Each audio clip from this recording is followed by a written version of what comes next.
Guadalupe Contreras y Angélica Rivera en 11 Noticias Matutino. Asegura la Fiscalía General de la República que autoridades estatales y municipales sabían desde 2021 que en el rancho Izaguirre, en Teuchitlán, Jalisco, había un centro de adiestramiento y operación del cártel Jalisco Nueva Generación. Y adelanta la Fiscalía, habrá proceso penal contra quien o quienes resulten responsables. Participan 30 millones de personas en el Simulacro Nacional 2025 en todo el país. El sistema de alertamiento se activó en 11 entidades. El siguiente Simulacro Nacional será el 19 de septiembre. Firma Canal 11 convenio de colaboración por 2 años con la Liga Mexicana de Béisbol y la Liga Mexicana de Softball. Transmitirá la Serie del Rey y la Serie de la Reina, llevando a todos los hogares una parte esencial de la cultura deportiva en México. En el mundo, frena Donald Trump la imposición de algunos aranceles al sector automotriz. Esto al cumplir 100 días de gobierno. Ofrece compensar a empresas nacionales y extranjeras que fabriquen sus vehículos y autopartes en Estados Unidos con un reembolso del 15% este año y del 10% para el próximo. Y en la cultura encuentran rastros de dinosaurios en la Casa de Moneda de México. Esto en la colección de monedas que fueron realizadas en plata y metales industriales. Están inspiradas en la biodiversidad cretácica única de nuestro país.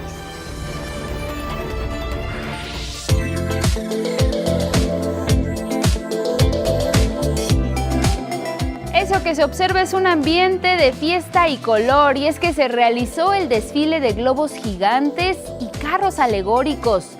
Fue allá en Acapulco, Guerrero, por parte del gobierno de la entidad.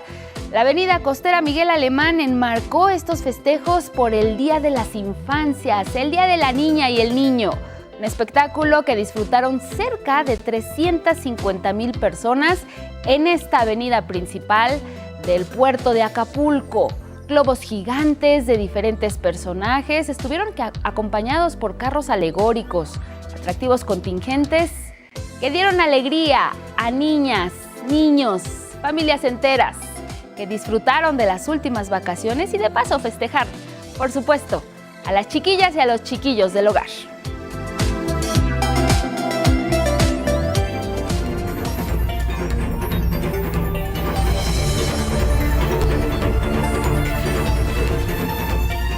Y sí, con estas imágenes, Elvira Angélica Rivera, recordamos a las niñas y a los niños en su día. Que la pasen excelente. ¿Cómo estás? Así es, les festejamos en este miércoles 30 de abril. Felicidades a todas las niñas, a todos los niños, si es que ya se levantaron, y si no, también a quienes nos están siguiendo, porque todos tenemos niñas y niños interiores. Claro, así que vamos a pasarla bien. Recordemos momentos importantes, significativos, felices de nuestra infancia. Hoy lo haremos a lo largo de nuestra transmisión. Desde aquí un abrazo, que sea un feliz miércoles de la niña y el niño. Y como siempre, ya lo saben, lo más relevante aquí en nuestra pantalla. Buenos días, Magdalena Alejo en la interpretación en lengua de señas mexicana, y ustedes que nos ven en redes, muchas gracias. Así es, y también nos pueden seguir a través de Radio Instituto Politécnico Nacional, porque les recordamos que estamos en el 95.7 de FM. Quienes ya nos siguen desde aquí, les saludamos. Aparece un código QR en la pantalla, como todos los días. Siempre le invitamos a que lo pueda escanear y también a que nos compartan sus opiniones, sus comentarios con el hashtag 11 Noticias, y particularmente hoy, que nos digan qué es lo que recuerdan también de sus niñas. Así es, vámonos directo con los detalles. Hay información importante, porque el fiscal general de la República dio nuevos datos. ¿Qué ocurrió en el rancho de Teuchitlán, Jalisco, el rancho Izaguirre? Y es que dijo que desde hace 4 años las autoridades locales, pero también estatales, ya sabían, sí, de la existencia de este lugar, y que nunca fue utilizado, aseguró, como un crematorio. De esto no hay evidencias. Nos cuenta más Salvador Martínez.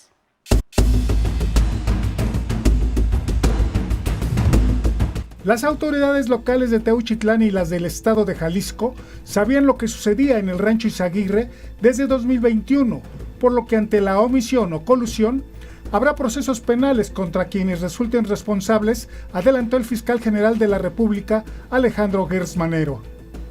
Y tenemos pruebas desde 2021 en que la Comisión de Derechos Humanos de Jalisco le informó a las autoridades locales de esa población lo que estaba ocurriendo ahí. No hicieron nada. Esto ocurrió hasta 2024. En su primer informe de avances en las investigaciones de la FGR sobre el caso Teuchitlán, Gertz Manero resaltó que está totalmente comprobado que el Rancho Izaguirre era un centro de reclutamiento, adiestramiento y operación del cártel Jalisco Nueva Generación. Esto está probado por confesionales, testimoniales, documentales, es decir, la amplitud de esa información es absolutamente indudable. Ese lugar se estaba ocupando para esas funciones. El titular de la FGR afirmó también que no hay una sola prueba que demuestre que el Rancho Izaguirre, localizado por las Madres Buscadoras, era un centro de exterminio o de cremación. Y el dictamen, que si me lo pueden poner por ahí, y del cual esta parte que es la que podemos dar a conocer, si ustedes necesitan una copia, con mucho gusto se las hacemos llegar. Nos señalan que no podía haber habido arriba de 200 grados. Para que pueda haber una cremación se necesita llegar a 800 grados. Gertz Manero confirmó que hay 14 vinculaciones a proceso en contra de presuntos responsables, entre los que se encuentran 2 ex policías de Tala y el supuesto reclutador del cártel, quien llevaba con engaños a jóvenes al predio. Se trata de José Gregorio. Además, garantizó a las Madres Buscadoras que tendrán a su disposición todas las bolsas con prendas que la Fiscalía de Jalisco entregó recientemente a la FGR, para que tengan la posibilidad de hacer una identificación. En otra parte del edificio había unas bolsas con ropa, obviamente, y esas bolsas las levantó la autoridad de Procuración de Justicia del Estado, se las llevó y sin haberlas periciado individualmente nos las acaba de devolver. Con imágenes de Raúl Jiménez y Javier Ayón, Salvador Martínez, 11 Noticias. Bueno, y a propósito de esto, este martes Rosa Isela Rodríguez, la secretaria de Gobernación, se reunió con colectivos de buscadores y familiares de personas desaparecidas, esto para continuar con las mesas de diálogo. Ahí recordó el papel del Estado en la atención a la desaparición de personas y reconoció a la secretaria que es urgente fortalecer a las dependencias encargadas de acompañar a las víctimas. El gobierno tiene la obligación de llevar a cabo la búsqueda de personas, asegurando la debida coordinación y cooperación entre las instituciones de los 3 órdenes de gobierno. No es tarea fácil, pero lo vamos a hacer con el apoyo y la exigencia de ustedes. Como en anteriores encuentros, se reiteró el compromiso del Gobierno de México de tomar en cuenta las observaciones de colectivos para enriquecer las reformas a la ley en materia de desaparición de personas. Otro tema importante en la agenda informativa, las declaraciones de la presidenta Claudia Sheinbaum, va a dar a conocer a partir de hoy al pueblo de México cuál la corrupción en el sexenio del expresidente Ernesto Zedillo. Y sí, ahí también está el FOBAPROA. A partir de mañana vamos a informar el FOBAPROA. Bueno, es público. Es público. ¿Qué fue el FOBAPROA? ¿Qué es ahora el IPAB? ¿Cuánto estamos pagando cada mexicano y mexicana? Porque no se puede hablar tan impunemente. Recordemos que Ernesto Zedillo respondió a la presidenta, quien había señalado que entonces el expresidente carecía de calidad moral para criticar el tema de la reforma judicial, porque durante su sexenio configuró una Suprema Corte de Justicia a su modo y se llevaron a cabo también masacres terribles como la de Acteal. El exmandatario reiteró en una carta que la reforma provocará la destrucción de la democracia y propuso auditar también varios proyectos de la administración anterior y habló específicamente del Tren Maya. Al respecto, la presidenta Sheinbaum recordó: 1994 fue cuando Zedillo, responsable de que miles de mexicanos perdieran su patrimonio, lo hizo esto a través del llamado FOBAPROA. Avisa a un grupo de empresarios que se va a devaluar. el peso. Producto de esto sacan una cantidad de dinero enorme y provoca una crisis aún mayor de la que de por sí iba a ocurrir. Y a partir de ahí, cientos de miles de familias que no pudieron pagar sus casas, sus negocios. Adelantó que va a pedir al Banco de México un informe sobre la pensión vitalicia de más de 143,000 pesos que recibe el expresidente Zedillo. Y por ello es importante hacer un recuento de lo que fue el Fondo Bancario de Protección al Ahorro, el FOBAPROA, un llamado rescate bancario que benefició a empresarios y banqueros, a solo algunos, y en contraste provocó la pérdida de patrimonio de miles de mexicanas y mexicanos. Es un trabajo especial de mi compañero Gilberto Molina.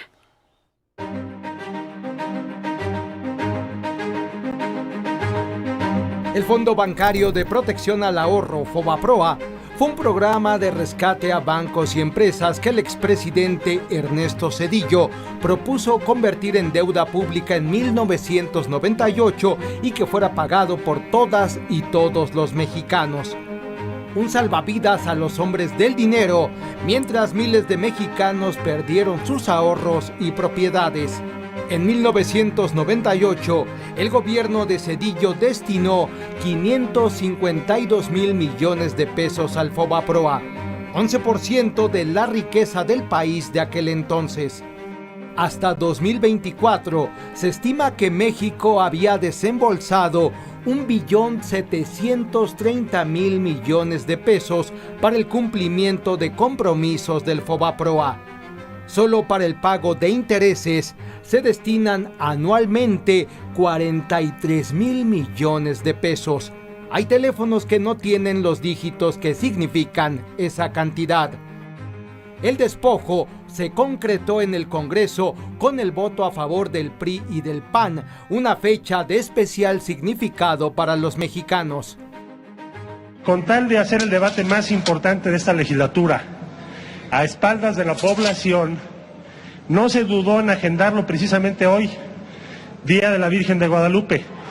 Tal vez con la esperanza de que el fervor religioso de nuestro pueblo va a impedir que se entere de lo que se pretende consumar en su contra. Zedillo fue el candidato emergente del PRI a la presidencia tras el asesinato de Luis Donaldo Colosio. Tomó posesión en medio de un ambiente político turbulento, pero lo que vendría en materia económica se considera la peor crisis del México moderno. Entre diciembre de 1994 y abril de 1995 se perdieron más de 1 millón de empleos. El precio de la gasolina se incrementó 40% y el dólar pasó de 3.50 pesos a 7.40 por unidad en octubre de ese año. Pues imagínate que tenías inflaciones de 20, 30, 40% o hasta 80%. Yo tenía un préstamo bancario en ese tiempo de 25,000 pesos. La tasa era una tasa adecuada y yo iba a pagar más o menos 40,000 pesos. Más o menos iba a pagar 40,000 pesos con el plazo de 3 años, con los intereses. Al final acabé pagando cerca de 65,000 pesos. No conforme con ello, en marzo de 1995, los legisladores del PRI asestaron un nuevo golpe a los mexicanos al aprobar un aumento a la tasa de IVA de 10 a 15%. Así lo celebró el entonces líder de la bancada priista en San Lázaro, Humberto Roque Villanueva. El expresidente Zedillo benefició no solo a bancos y empresarios, también otorgó concesiones de ferrocarriles por 20 y 50 años, particularmente a compañías extranjeras. La privatización ocasionó paulatinamente la extinción de los ferrocarriles nacionales que ahora resurgen con la estrategia de comunicaciones de la presidenta Claudia Sheinbaum. Al paso del tiempo, Ernesto Zedillo fue nombrado administrador y consejero de Kansas City Southern y Union Pacific, dos de las compañías de ferrocarriles a las que benefició en su sexenio. El expresidente dijo que actuó con responsabilidad para salvar al país y que nunca lo lamentaría. Con imágenes de Videoteca de 11 Noticias, Gilberto Molina. Era mi deber actuar con toda decisión para enfrentar la emergencia. Así se hizo y nunca lo lamentaré. Y si así no lo hiciere, que la nación me lo demande. Todo un éxito resultó el simulacro nacional, el primero de este año 2025. Las autoridades reportaron saldo blanco y dieron detalles de la participación, una participación que agradecemos porque todos estamos expuestos a una situación de emergencia. Afortunadamente hay un sistema de alertamiento que funcionó en 11 estados y de manera oportuna. El simulacro fue de un sismo de magnitud 8.1, pero también hubo otras eventualidades en el resto del país. Canal 11 preparó esta crónica.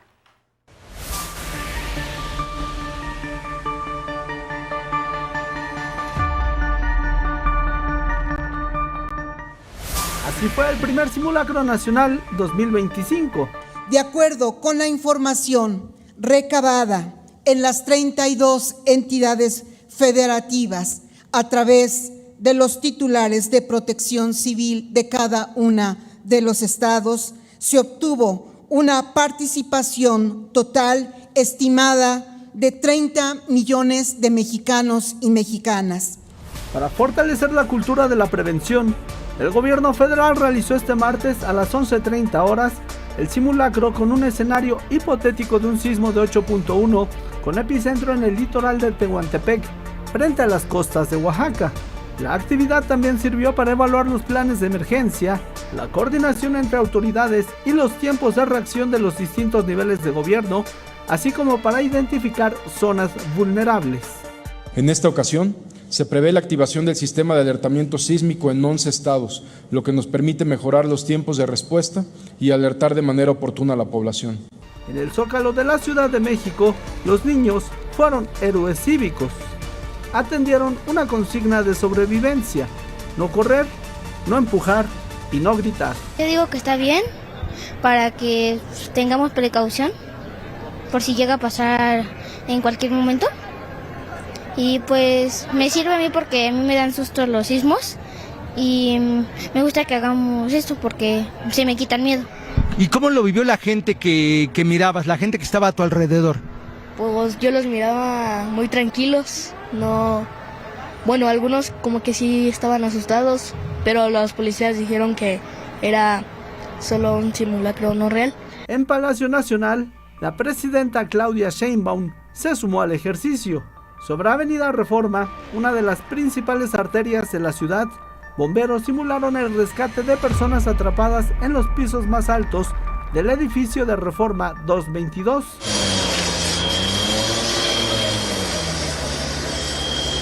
La Corporación Cóndores de la Secretaría de Seguridad Ciudadana de la Ciudad de México sobrevoló la capital del país.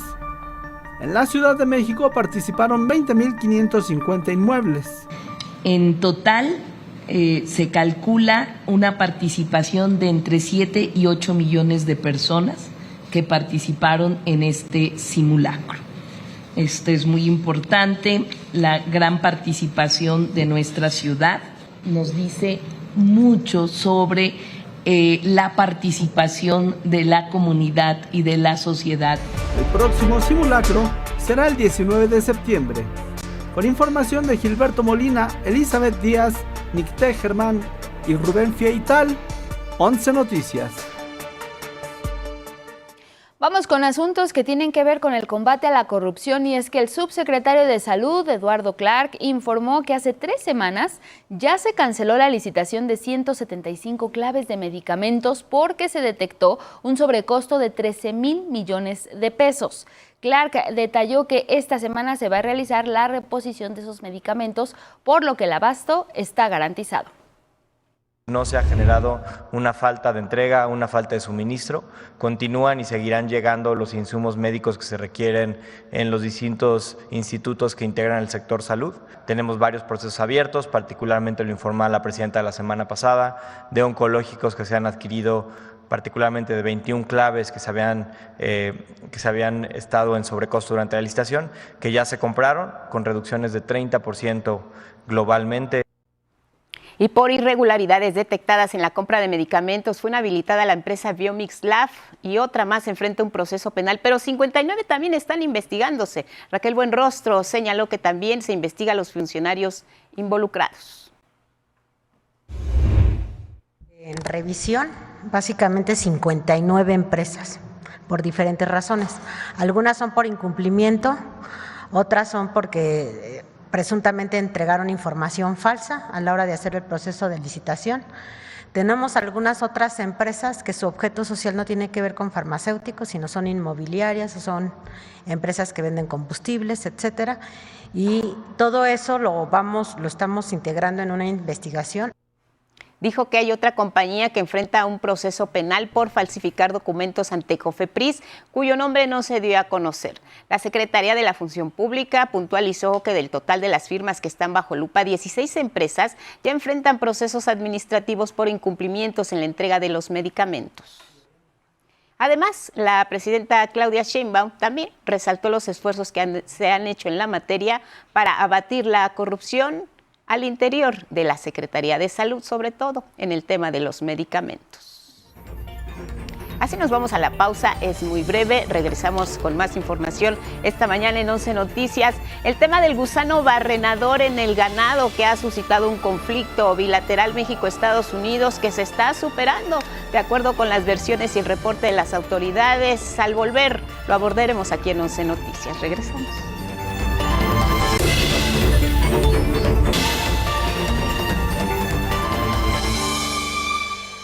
6:30 de la mañana, seguimos en 11 Noticias y mire, la presidenta Claudia Sheinbaum afirmó que México va a cumplir con el Tratado de Aguas de 1944, por lo cual se va a entregar las cuotas establecidas sin poner en riesgo el consumo humano.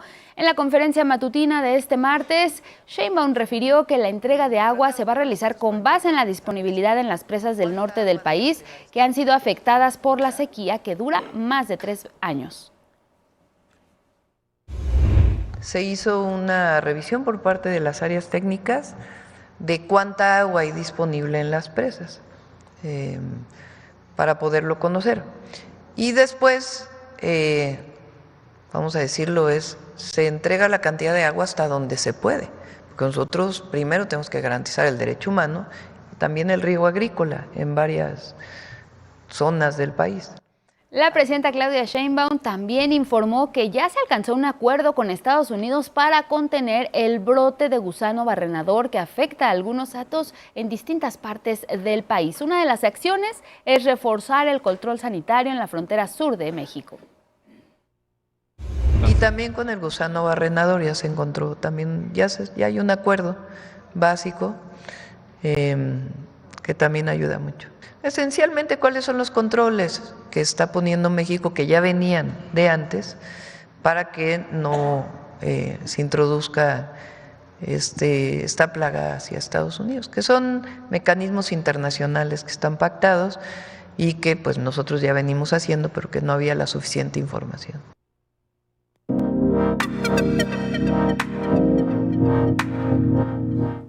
Y si el gusano barrenador es nuestro tema, recordemos que con Estados Unidos hay un acuerdo para contener este brote y por ello es importante hablar del asunto. Así es, Guadalupe, muy importante, por ello nos enlazamos esta mañana con Carlos Javier Alcázar Ramiro, él es encargado de la coordinación operativa de la CPA y de la Dirección General de Salud Animal del Servicio Nacional de Sanidad, Inocuidad y Calidad Agroalimentaria, el SENASICA. Buenos días. ¿Qué tal, Carlos? Muy buenos días. Hola, ¿qué tal? Muy buenos días. Un gusto estar con ustedes. Te preguntaría, Carlos, vámonos directo con el tema para que nos expliques, nos orientes, empezando, ¿por qué es el gusano barrenador y por qué ataca al ganado? Ok, bueno, es importante comentarles que el gusano barrenador del ganado es el nombre que se le atribuye a una mosca que produce, obviamente, larvas y estas a su vez infestan a los animales. Es una larva que tiene la particularidad de alimentarse de tejido vivo. Existen diversos tipos de larvas que pues principalmente las podríamos encontrar en cadáveres, en carroña, que pudiera comentar, pero esta larva del gusano barrenador del ganado tiene esa particularidad, se alimenta de tejido vivo, de animales de sangre caliente. Se le conoce como gusano barrenador del ganado porque el ganado es la especie más afectada. La mayor parte de los casos se dan justo en esta especie porque es una de las especies que tiene mayor manejo zootécnico. Me refiero con manejo zootécnico a que pues son, por ejemplo, son inyectados, son aretados, se les hace marcaje. Algunos animales, para tener un control de no lesionarse, les cortan los cuernos. Y bueno, todo este tipo de acciones predispone a que tengan una mayor susceptibilidad a ser infestados por esta plaga. Cualquier herida que exista en un animal de sangre caliente va a ser que atraiga la mosca oviposita en el borde de una herida, y días posteriores va a iniciar a observarse larvas en esa herida. Esta mosca tiene una particularidad. Sí. La mosca produce huevos, pero una cantidad importante, puede producir hasta 300 huevos en una sola postura. Entonces todas estas larvas estos huevos se van a convertir en larvas. La fase que afecta a los animales es la fase de larva, porque es cuando la larva ingresa a la herida y se profundiza. Causa lesiones bastante importantes, los animales se ven severamente afectados cuando la larva está presente. Cabe mencionar que la larva solamente dura, su etapa de larva solo dura no más de 7 días. Posteriormente esta larva cae al suelo, se convierte en pupa y emerge como una mosca. Y continúa el ciclo biológico. Pero entonces les comentaba, si una mosca produce hasta 300 huevos de esta larva, o que van a ser larvas en su momento, estas van a ser moscas también. Y una mosca puede producir hasta 5 o poner hasta 5 veces. Entonces estamos hablando de más de 1000 larvas que en su futuro van a ser. Entonces son una cantidad, o una incubadora, se podría hablar, las heridas de los animales. Por eso nosotros enfatizamos mucho en que las heridas deben curarse y obviamente se les tiene que dar una supervisión constante a los animales, no dejarlos con heridas. Ahora bien, Carlos, te saluda Elvira Angélica Rivera. La Organización Mundial de la Salud Animal reportó en marzo que había 369 casos de infección en los estados del sur-sureste de nuestro país, y en horas recientes el secretario de Agricultura reportó que había ya únicamente 237 en estos estados del sur-sureste. ¿Por qué se da específicamente en esta región de nuestro país? ¿Tiene que ver con las condiciones climatológicas? Y también preguntarte, hablabas hace un momento pues de lo que se observa en los animales. ¿Cómo detectar que el ganado tiene esta plaga? ¿Cómo se observa? Bueno, miren, quiero comentarles para que tengamos el contexto. Esta plaga era exótica para México, no estaba presente. Estuvo presente en México hace más de 30 años, con una campaña muy fuerte que se hizo en su momento, se pudo erradicar y se llevó hasta Panamá, en donde se tenía como una barrera, digámoslo así, donde se dispersaba mosca estéril. Es una técnica que se utiliza como complemento a las acciones de campo. Sin embargo, el avance de esta mosca, los brotes que se empezaron a dar en el 2023, movilizaron esta plaga hasta todo Centroamérica, y el año pasado, en noviembre para ser exactos, ingresó a México.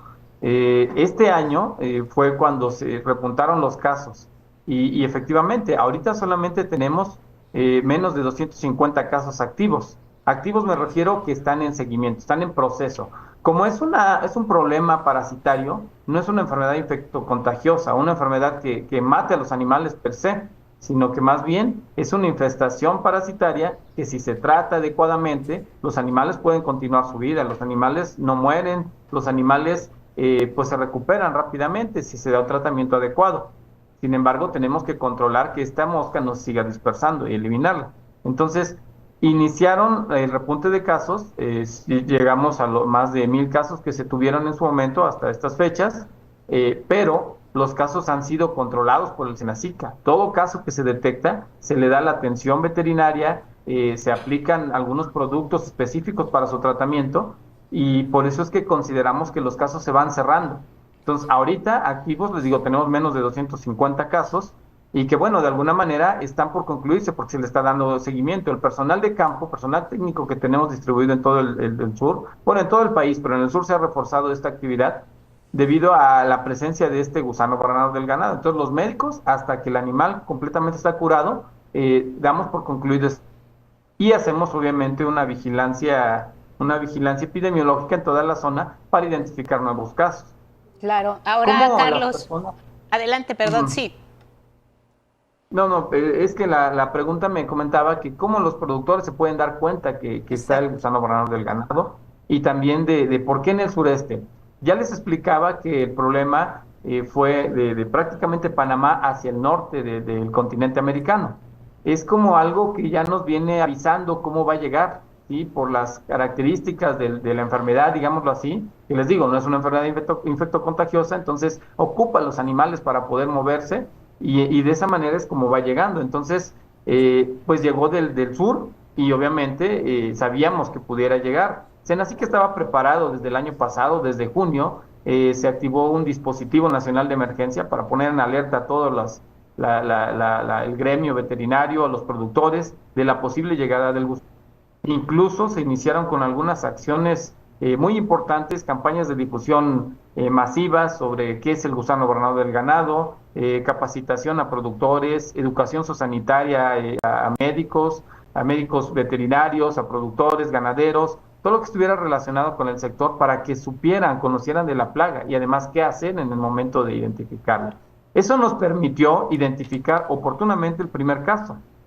Entonces, el sureste está en estos momentos con presencia de plaga, obviamente, por las condiciones climatológicas. Esta plaga le gusta el clima del sureste, el clima tropical, una temperatura calurosa, humedad relativa, obviamente que esté presente animales con heridas para que pues la plaga pueda continuar su ciclo biológico. Entonces, el sureste es un clima adecuado para que esta plaga se dé. Entonces, por eso es muy importante que los ganaderos estén atentos de sus animales, que los revisen constantemente. Eso es lo básico, eso es lo primordial. Que los ganaderos tengan conciencia de que este problema ahorita existe en el sureste, que todos los animales son susceptibles, definitivamente, si tienen una herida. Pero si no la tienen, pues ya estamos avanzando en esta situación. Entonces, si se detecta alguna herida, deben de revisarla. ¿Cómo ellos se van a dar cuenta que está presente el gusano barrenador del ganado? Principalmente la presencia de esta parasitosis está relacionada con la presencia de una herida. Si detectamos una herida en un animal, tenemos que revisarla. No debemos dejar pasar por alto cualquier herida, porque incluso les comentaría que una herida tan pequeña como un piquete, incluso de algún insecto como garrapatas, puede ocasionar que la mosca se atraiga y de esta manera pues continuar con el ciclo biológico. Entonces, cualquier herida es importante revisar. Entonces, los ganaderos se deben acostumbrar actualmente a revisar constantemente sus animales. En el sureste hay una particularidad, que el ganado, a diferencia del centro y el norte del país, el ganado no está estabulado, o sea, me refiero que no está confinado, sino que más bien está en potreros grandes, bastante extensiones territoriales, y entonces esto sucede que pues imposibilita que los ganaderos puedan estar visualizando diario y a cada momento. Carlos, ¿nos escuchas? Bueno, pues ahí está Carlos Javier Alcázar, director general de Salud Animal de Senacica, explicándonos el tema del gusano barrenador, las causas, el origen, el por qué está presente ahora en el ganado mexicano, la tarea que está haciendo la Secretaría de Agricultura, al igual que Senacica, para alertar sobre todo a los ganaderos de que tienen que estar revisando constantemente su ganado para evitar que esta enfermedad se propague. Ahí está el tema. Javier Alcázar, pues muchas gracias. Perdimos la comunicación con él, pero tenemos lo esencial de la información y tenemos más esta mañana aquí en el 11. Vamos a cambiar completamente de tema y es que miren, lo que va del año se han confirmado en México 583 casos de sarampión y 809 de tosferina. La Secretaría de Salud reporta que la mayoría de casos de sarampión se están registrando en Chihuahua. Además, se informó que de las 583 personas confirmadas con sarampión en todo el país, algunas no contaban con una sola vacuna, 542 no contaban con una sola vacuna. De ahí que el gobierno de México hizo un llamado a la población para que acuda a los centros de salud más cercanos para aplicarse las vacunas. y hacer un llamado, porque es para todas las edades, a que se vayan a vacunar a cualquier centro de salud, es totalmente gratuito. Si no importa su derecho a biencia, en cualquier centro de salud los atienden para poderse vacunar. Pero va bien la campaña. En el caso de la tosferina, los contagios se ubican principalmente en Aguascalientes, en la Ciudad de México, en Chihuahua y en Nuevo León. De los 809 casos que se han confirmado, hasta el momento hay ya lamentablemente 48 defunciones en infancias menores de 1 año, es decir, bebés que no habían sido inmunizados. El llamado principal es también a las mujeres embarazadas a aplicarse la vacuna desde la gestación. Y es que hay que recordar que hasta el 3 de mayo, a propósito de la Semana Nacional de Vacunación, se aplicarán 12 tipos de antígenos, esto a fin de evitar la propagación de diferentes enfermedades como el tétanos, la influenza, el COVID y también la neumonía. Tenemos una primicia y buenas noticias para nuestra audiencia porque Canal 11 va a ser la casa de la Liga Mexicana de Béisbol y la Liga Mexicana de Softball. Esto luego de la firma del convenio encabezada por Horacio de la Vega, presidente de la Liga, y Renata Turrén, directora general de Canal 11. Una alianza que contempla la transmisión de 2 juegos semanales de las temporadas regulares 2025 y 2026, así como 2 juegos por ronda de playoffs y hasta 6 partidos de postemporada. La Serie del Rey de la Liga Mexicana de Béisbol y la Serie de la Reina de la Liga Mexicana de Softball, llevando a todos los hogares una parte esencial, importante, fundamental de la cultura deportiva en México. El convenio también incluye contenidos especiales de la Selección Mexicana de Béisbol, así como la renovación del programa Pelotero a la Bola que tanto gusta y que miren, va a estrenar nueva temporada. Atentos, a partir del 4 de mayo se va a transmitir todos los domingos en su horario habitual, 9 de la noche. Y con ello, Canal 11 sabemos que impulsa el deporte, en esta ocasión el béisbol y el softball, como deportes emblemáticos, y así refuerza su compromiso, su papel como medio público que está interesado en la inclusión, en la salud y en la educación a través, sí, de la actividad física.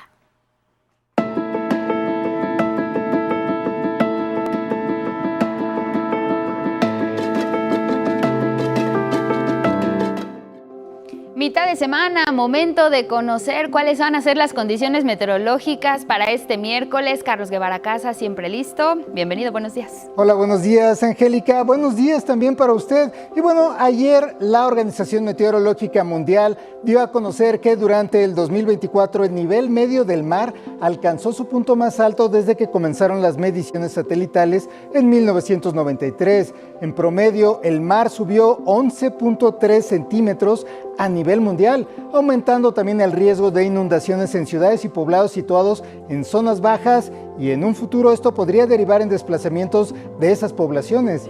Esta es otra señal clara de los efectos negativos del cambio climático, por lo que es indispensable que todos cooperemos y llevemos a cabo medidas de adaptación y mitigación, por ejemplo, reducir nuestro consumo de combustibles fósiles y optar por energías renovables, proteger los ecosistemas y cambiar nuestros hábitos de consumo y transporte. En cuanto al pronóstico del tiempo, bueno, para este 30 de abril, esta es la información. Las lluvias ganarán terreno a partir de hoy en los estados del noreste, centro, oriente del país por el establecimiento de 2 canales de baja presión y el ingreso de humedad del Golfo de México. Estas lluvias se acompañarán de descargas eléctricas y posible caída de granizo. El calor se dará paulatinamente poco a poco en el noreste y centro. Sin embargo, la onda de calor persistirá en buena parte del país, por ejemplo en Jalisco, Colima, Michoacán, Guerrero, Oaxaca, Chiapas y Morelos. Y ahora sí, vamos al pronóstico por regiones y empezamos con el sureste, donde Chiapas y Veracruz habrá fuertes aguaceros finalmente este miércoles. En Guerrero, Oaxaca, esperamos algunos chubascos nada más, pero acompañados de actividad eléctrica. El ambiente, eso sí, seguirá siendo bastante caluroso, con temperaturas de hasta 45 grados. Y de ahí pasamos al norte del país, donde terminó finalmente la onda de calor en esta región, pero dando paso a fuertes lluvias en el caso de Nuevo León, Tamaulipas, Coahuila y algunas partes de San Luis Potosí. Los vientos también van a soplar con cierta intensidad de hasta 70 kilómetros por hora. Y bueno, aquí en el centro, ayer llovió en una parte del centro, llovió en el Estado de México bastante fuerte y hoy las precipitaciones muy probablemente se extiendan hacia Puebla, Tlaxcala, Hidalgo, Querétaro y esperemos en la Ciudad de México, que nos quedó a deber ayer. Y en el norte de Morelos también puede ser que llueva un poco esta tarde. El ambiente será fresco el resto de la mañana, pero por la tarde aumentará la temperatura y será cálido. En el occidente, ahora sí, vamos a tener algo de lluvias y chubascos. También habrá en Guanajuato y Michoacán. Aún así, el ambiente va a ser bastante caluroso en toda esta región. Sigue la onda de calor en alguna parte de esta región, especialmente en tierra caliente. Recuerde usar protector solar siempre. Y en la península de Yucatán, donde siempre hace calor, la misma recomendación damos a nuestros amigos de esta zona, especialmente en Campeche, Yucatán y Quintana Roo, ya que tendrán un día bastante soleado, extremadamente caluroso, con una sensación térmica que podría llegar incluso hasta los 45 grados. Y bueno, finalmente vamos al noroeste, donde la península de Baja California, Sonora y Sinaloa se prevé cielo medio nublado con un ambiente fresco esta mañana, eso sí, y algunos bancos de niebla en la costa que da al Pacífico en la península de Baja California. Y bueno, esta fue toda la información del estado del tiempo. Que pase usted un cálido día sin importar el clima.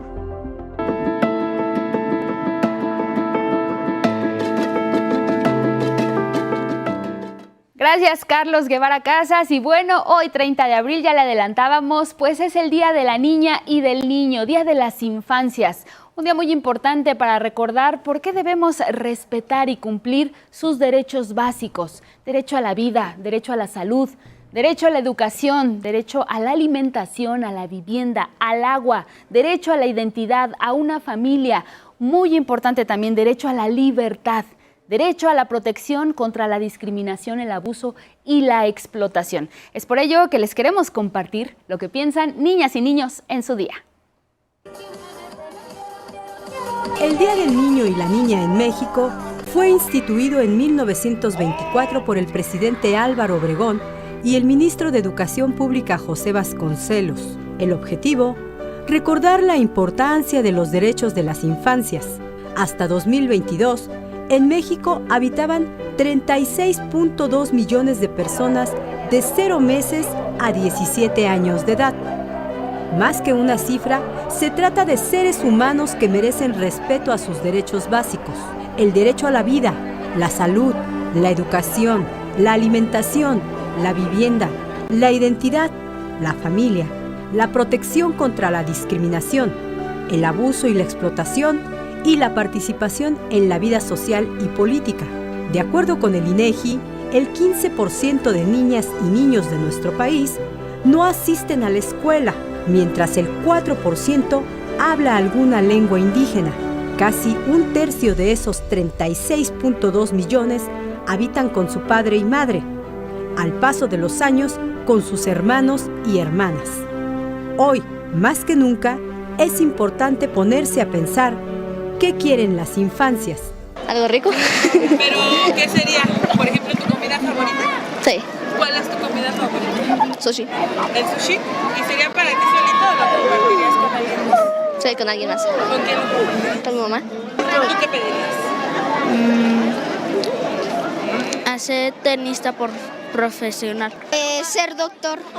¿Ser doctor? ¿Por qué te gustaría ser doctor? Porque a mí me gusta operar gentes y ayudar a la gente a sanar.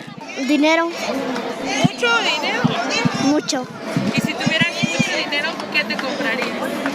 Juguetes y cosas para mis hermanos y mi mamá.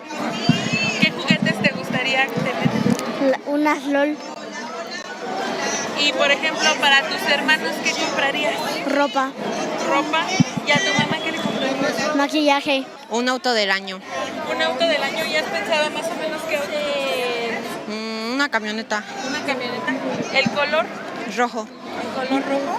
¿Y a dónde irías en tu camioneta? A la playa, a Cancún, a Dubái, a Puerto Rico, a Villahermosa. Y mi deseo es tener una casa grande. Y si tuvieras una casa grande, ¿con quién vivirías? Con mi mamá, con mi papá, con mis hermanos y con toda mi familia. Tener una casa mejor, ¿no? O sea, más grande, con más cosas. ¿Y con quién vivirías en esa casa más grande? Con toda mi familia. ¿Con toda tu familia? La quiero mucho. Una casa para mis papás, con cuartos, cocina, baño y cosas para mis papás, cosas que le ayuden. Sacar adelante a mi familia, a mi mamá, a mi hermana y a mi hermano. Una buena casa para toda mi familia. ¿Y cómo sería esa casa en la que vivirías con toda tu familia? Muy colorida, con muchos muebles, muchos cuartos, sí, con muchos juguetes. Bonitas. Con imágenes de Dante Gutiérrez, Andrés Reyes e información de Niteca Germán, 11 Noticias.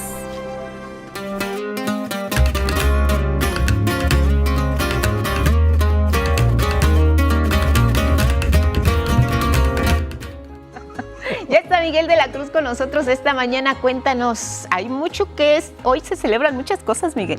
Se celebra el jazz. Se celebra también el jazz. A mí me gusta decirlo fuerte porque lo de los niños y niñas, pues ya desde hace años se ocupa, conoce. Pero al mismo tiempo está el jazz. Imagínate, con música, celebrar a los chavitos, enseñarles que el jazz es lo de hoy también. Y un género tan juguetón. Sí, viene divertido, bien, alegre. Libre. Sí, sabroso, la verdad. Bueno, pero vamos en orden porque primero vamos a conocer la historia de un niño que soñó con ser paleontólogo, un deseo que lo llevó a ser el primer mexicano en darle nombre a un dinosaurio hallado en nuestro país. Esta es la historia de Ángel A. Ramírez, un hombre que cuando fue niño tenía la ilusión de buscar debajo de las piedras y en otros lugares vestigios de aquellos seres que habitaron la Tierra en la era mesozoica. Pues sí, yo como muchos niños desde muy chiquito siempre me han gustado los dinosaurios. Además siempre soñaba con dinosaurios, incluso tengo una nota ahí que dice a los 8 años yo quiero ser paleontólogo. Siendo un joven, Ángel comenzó a trabajar como anfitrión en el Museo de Geología de la UNAM, mientras estudiaba biología.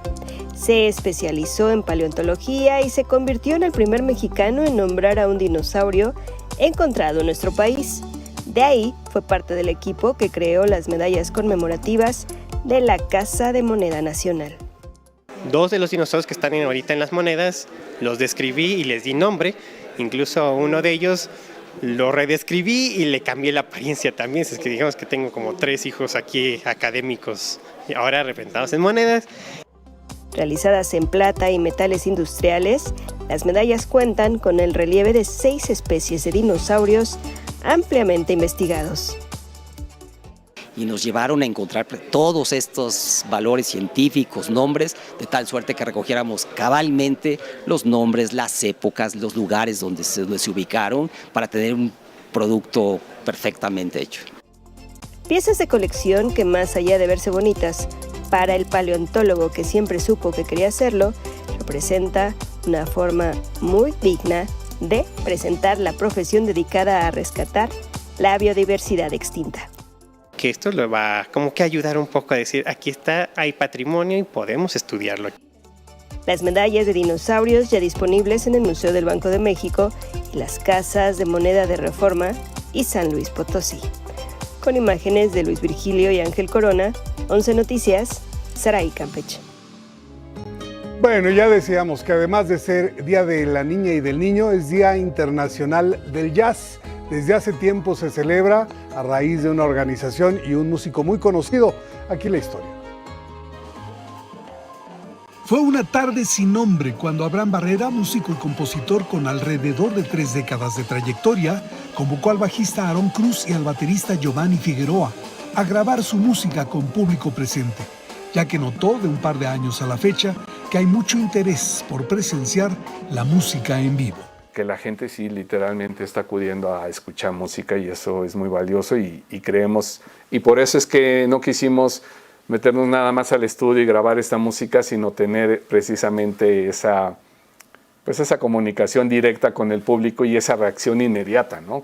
Aarón Cruz también ronda casi 4 décadas como bajista y contrabajista.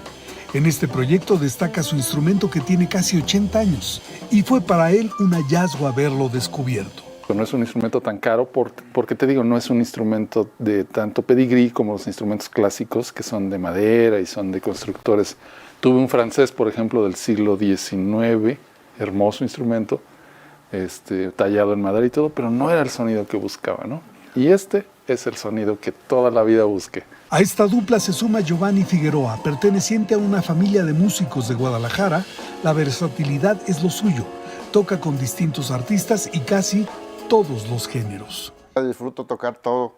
Hay momentos en que sí, por ejemplo, en una gira de 1 año y medio con algún artista, dices, no, ya quiero tocar algo diferente, ¿no? Si 120 fechas, ¿te imaginas lo mismo? Cada músico un mundo, entre la percepción del público, el sonido de sus instrumentos y la pasión por el ritmo. Hoy, muchos como ellos rinden honor al jazz en su día. Desde 2012, el músico Herbie Hancock y la UNESCO celebran a este género a fin de difundirlo como un lenguaje global de paz, libertad e intercambio cultural.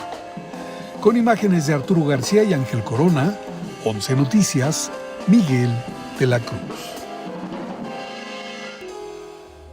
Bueno, pues ahí está. Hoy recuerden, hay Jazz Book, un ciclo que arranca con la gente que organiza el convite, el Fondo de Cultura Económica. Estuvo presente Fernanda Tapia de Radio Educación, un ciclo de jazz y libros. Tocan jazz y leen poesía. Hoy a las 7 de la noche en la Rosario Castellanos. Oye, y con una batería, un piano y el bajo, lo que se puede hacer. Eso es suficiente. El talento también de los jazzistas. Y cómo se entusiasman, ¿no? Si no son tantos, y mira. Felicidades en su día, Miguel. Exacto, al jazz y a los jazzistas. Volvemos.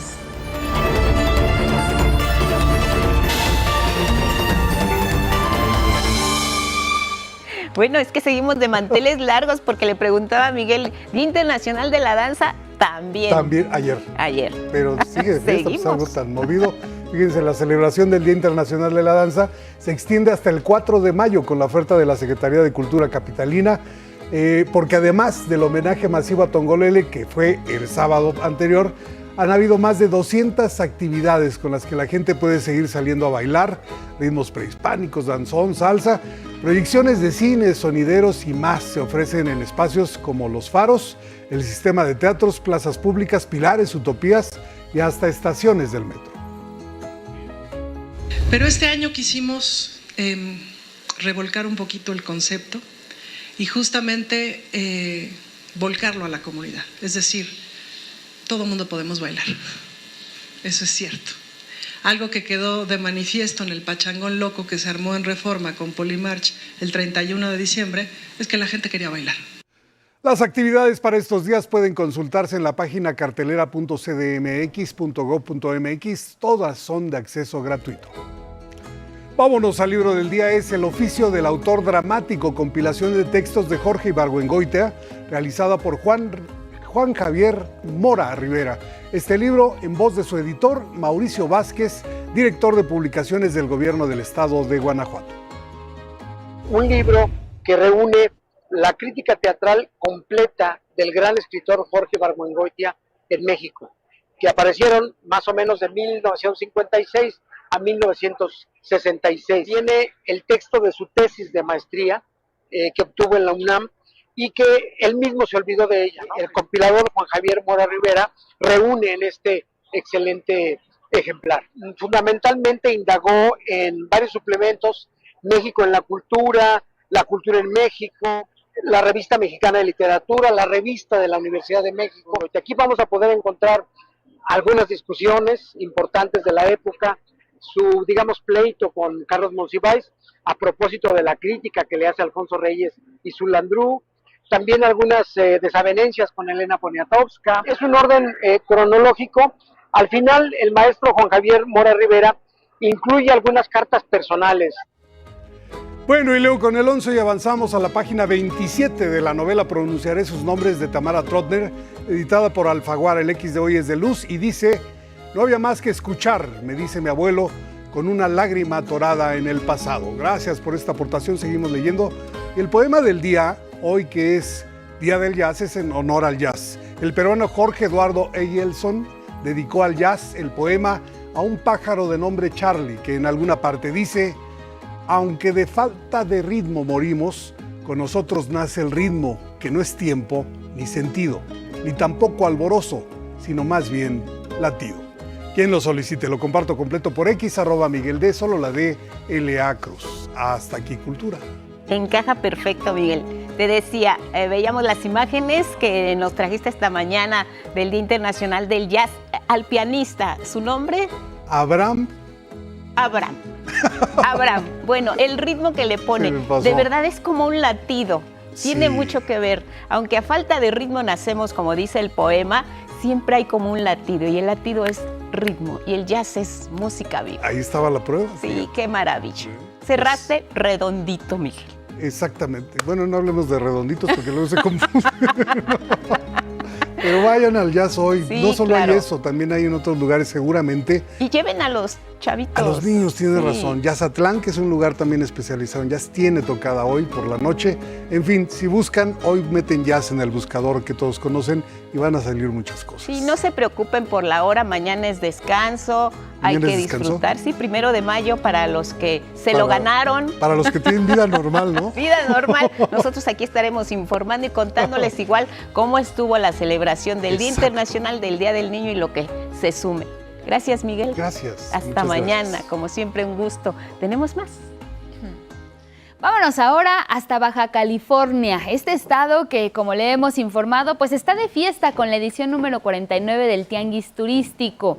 Este año, el motivo de las fiestas son los pueblos originarios. Le compartimos cómo es que están dando color a la verbena cultural. Mi compañera Gabriela Jiménez es la encargada de informarnos. La tradición yumana, el sabor del mar y la alegría de Cachanilla dieron la bienvenida a las y los asistentes a la edición 49 del Tianguis Turístico de México en Baja California. Y debatir todos los récords posibles. El próximo jueves les daremos los resultados de ese tianguis. Lo estamos consiguiendo gracias al apoyo de nuestra secretaria Josefina Rodríguez, a quien le agradecemos que se está entregando por completo la realización de este tianguis. Desde el estado caliente de Tijuana, los representantes de la comunidad Yumiay inauguraron la fiesta de bienvenida con un ritual de agradecimiento a la Madre Tierra. El ánimo se encendió con los giros y saltos de la tradicional danza del calabaceado, denominada Patrimonio Cultural de Baja California. Así, la gobernadora del estado, Marina del Pilar, entregó a su hogar la estafeta de la fiesta turística más grande de Latinoamérica, desde hace 50 años, Acapulco, Guerrero. Volverá a su cuna, a Guerrero, el hogar del sol. La velada concluyó con los acordes del tradicional acordeón y el tecno de Nortec Collective y Reik.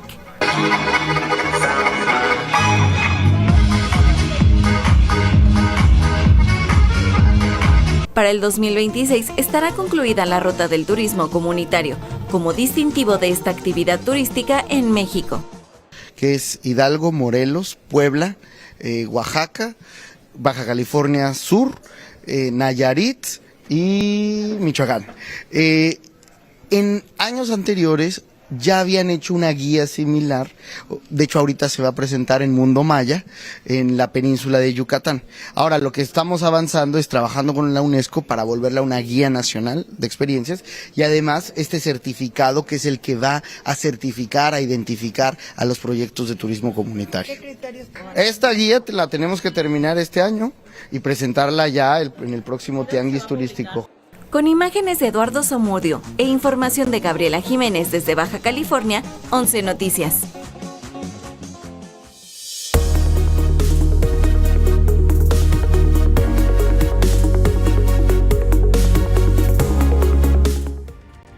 A las 7:09 en la hora del centro vamos a revisar nuestro portal y las planas de algunos diarios de circulación nacional.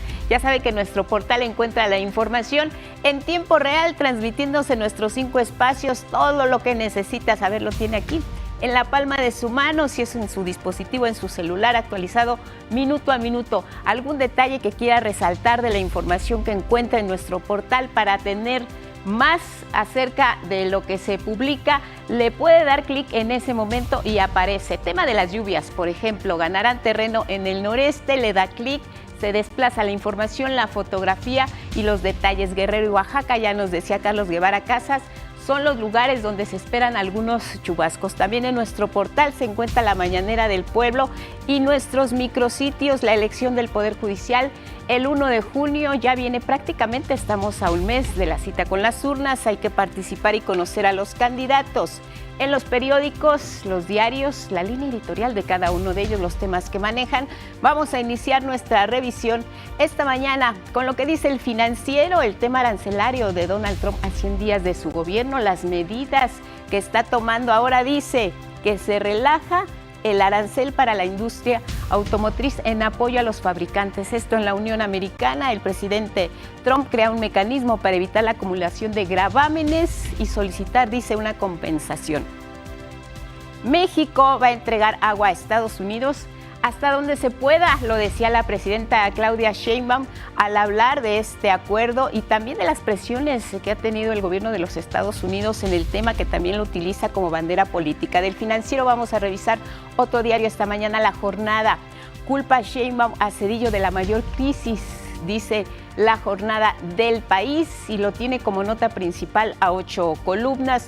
La fotografía del presidente Donald Trump con este clásico bailecito que hace siempre con YMCA, esta famosa canción. Primero 100 días, pero al borde del conflicto constitucional. Las medidas que ha adoptado el presidente de Estados Unidos no son populares. Está cayendo, de hecho, su aprobación en la Unión Americana. En la mira 59 empresas por anomalías durante, dice La Jornada, la licitación de medicamentos. Vamos a pasar a la plana de otro de los diarios. Excelsior publica: Fiscalía investiga policías de Tala y de Teuchitlán. Es su nota principal. Existen 14 procesos judiciales contra agentes municipales por delitos como delincuencia organizada y desaparición de personas. Afirmaciones del fiscal general Alejandro Gertz Manero. Invita a la semana de vacunación la presidenta Claudia Sheinbaum. Recordemos, sarampión y rubiola, parte de las 14 dosis que se están aplicando para todas las edades hasta el 3 de mayo, 33% de avance. Hay que ir a vacunarse. Excelsior es nuestra plana y nos vamos ahora a revisar otro de los diarios que dice: El Universal, detectan red de corrupción en compra de medicamentos. Es la nota principal dada a conocer en la mañanera, y las sanciones también para algunas de las empresas que se dieron a conocer el día de ayer. Trump mete reversa en aranceles para los autos, también nota principal. Infancias diversas en el Día de la Niña y el Niño, también lo destacan esta mañana en este diario. Vámonos del Universal también a revisar la última portada, que es la del Heraldo. 30 millones de personas participaron en el primer simulacro nacional.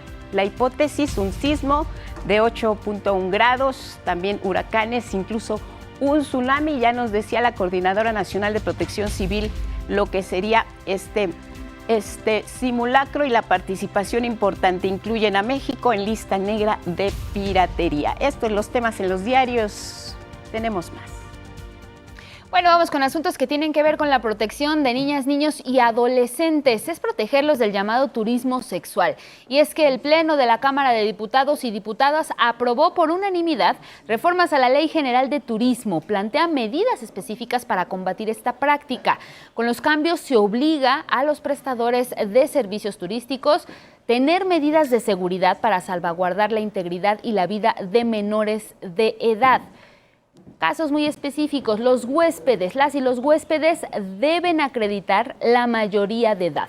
En caso de que se encuentren acompañados de una menor o un menor de edad, se debe acreditar el parentesco, la patria potestad, la tutela o la guardia y custodia que tenga con sus menores acompañantes. De lo contrario, van a ser reportados con las autoridades. Necesitamos acción, ya no caben discursos tibios ni medidas a medias. Por eso, iniciativas como la reforma al artículo 58 de la Ley General de Turismo, que exige a los prestadores de servicios identificar a los acompañantes de menores y denunciar cualquier sospecha, son pasos urgentes, prioritarios para arrancar este cáncer de raíz. En tanto, el Partido Revolucionario Institucional, el PRI, afirmó que se necesitan medidas urgentes como estas para detener estas prácticas y a los más de 600,000 depredadores sexuales que viajan a México a cometer estos actos ilícitos. La lucha contra el turismo sexual infantil es un desafío enorme, pero por supuesto que es superable. Requiere un enfoque integral y colaborativo. Implica fortalecer las leyes, aumentar las penas y regular las plataformas digitales, apoyar a las víctimas de forma total en programas de rehabilitación y suscribir convenios de colaboración internacional para desmantelar las redes de trata de personas. En tanto, la diputada de Morena, Rocío Abreu, afirmó que esta reforma, más que una legislación, es un grito de auxilio de las y los menores que han sido abusados sexualmente a través de redes de trata de personas, que hoy se le tienen que poner fin para proteger a las infancias de nuestro país. Hablamos de miles de niños, hablamos de proteger lo más sagrado, a nuestra infancia, hablamos de cerrar filas contra la trata de personas, contra la explotación sexual infantil, contra cualquier forma de violencia que amenace el futuro de México. Esta iniciativa fue avalada con 451 votos a favor y ahora pues ya fue turnada al Senado para su discusión y también votación.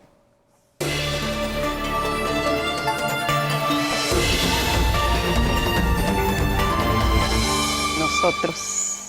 Buenos días, Carlos Guevara Casas, ¿cómo estás? Hola, buenos días, Angélica, Lupita. Buenos días también a usted y bueno, buenas noticias para la comunidad Puma, porque como transcurrió la inauguración, vamos a ver ahorita cómo transcurrió la inauguración de la que al parecer es la primera unidad de edición genética de México y Centroamérica, cuyo valor es significativo para la investigación genética de los organismos de todos los seres vivos. Así, aquí los detalles que tiene mi compañera Itzel Gómez Gurrola.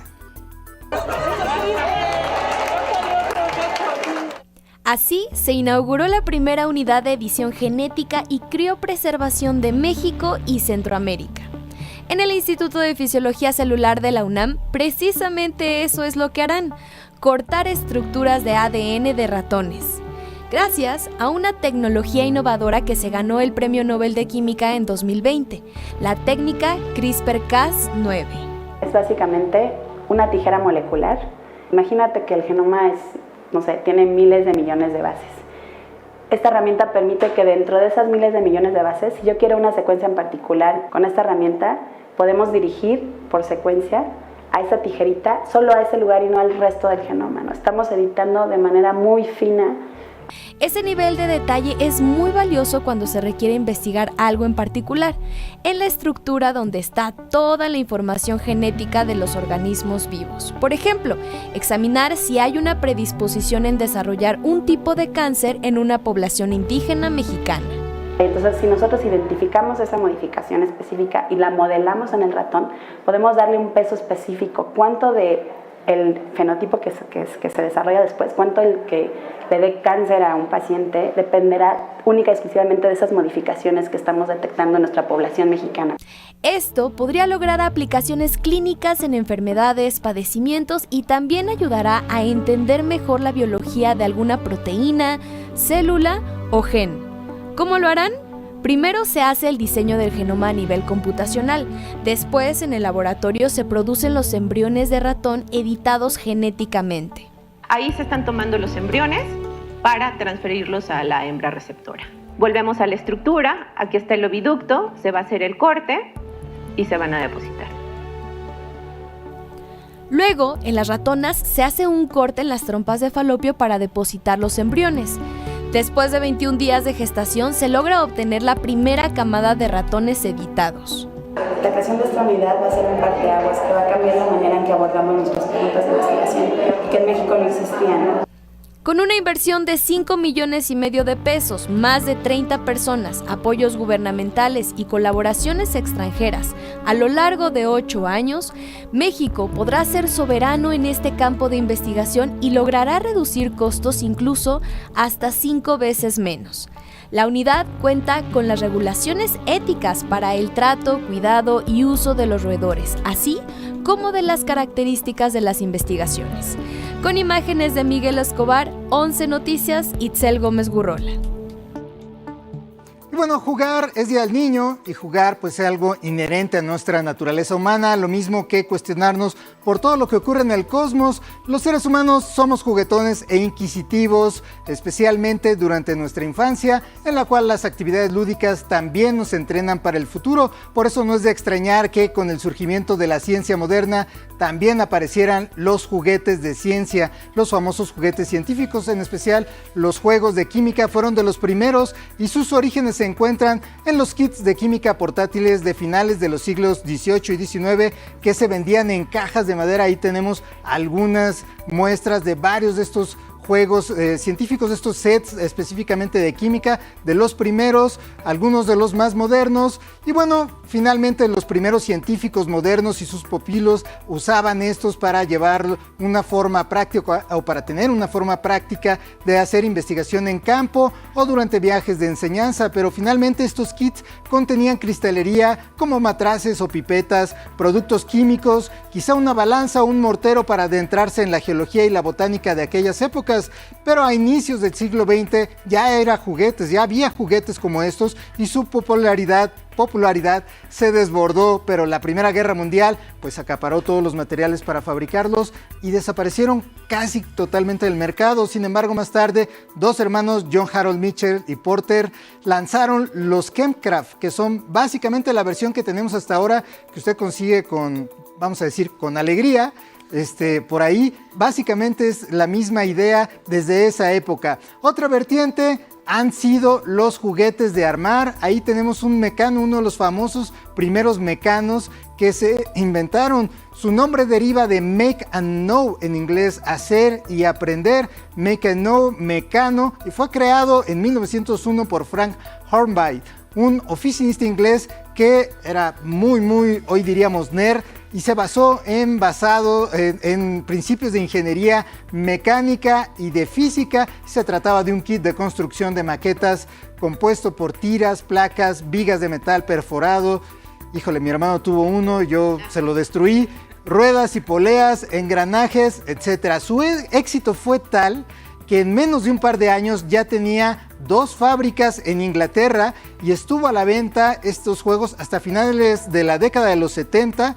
Y bueno, el declive de todos estos juegos científicos comenzó precisamente en esa época, cuando comenzaron a darse cuenta, todo el mundo se dio cuenta de que estaban llenos de sustancias tóxicas, piezas peligrosas por todos lados, los niños se asfixiaban, todo el mundo se intoxicaba.